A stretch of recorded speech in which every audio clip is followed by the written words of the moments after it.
I recently discovered quotes by Victor Hugo, who is arguably the greatest French writer of all time.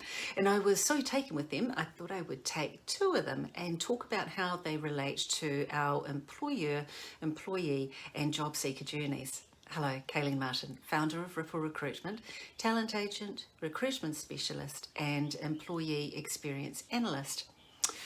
Let us start with a quote from Les Miserables, and it goes, "Not being heard is no reason for silence." There are many valid interpretations of this quote, and I would like to share with you my thoughts relating to our working lives. I love the phrase listening loudly, and when I relate this to Hugo's quote and how our employers of today, I believe the two marry quite nicely. So employers, my questions to you are your employees speaking to you or their managers and you are not hearing them? Secondly, are your customers reaching out to you and being unheard? I encourage you to consider both these questions earnestly, because if you do not hear your employees or customers for long enough, they will become silent. And when that happens, you have surely lost them to alternative employment opportunities or suppliers. Both are awfully expensive and disruptive business losses. So employees, let's move along to you. In my opinion, you too have at least two important questions to consider around communication in the workplace. Firstly, is your employer or manager talking to you and you are not listening? Secondly, are you reaching out to your employer, manager or co-workers and you are feeling unheard? Moving along to our job seekers.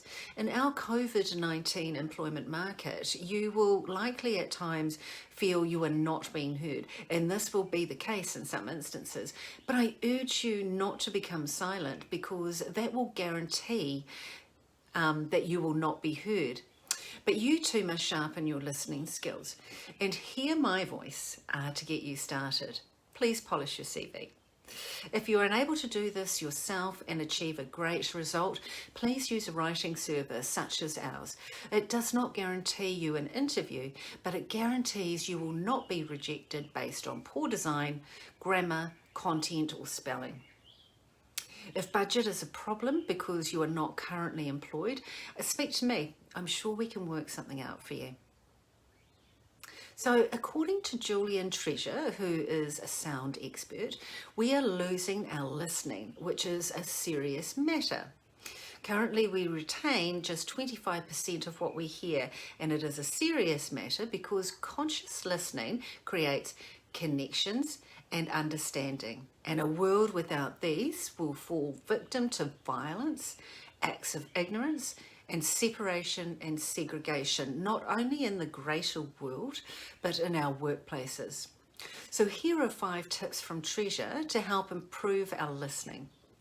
Firstly, give yourself 3 minutes of silence per day. If you can't achieve silence, go for quiet.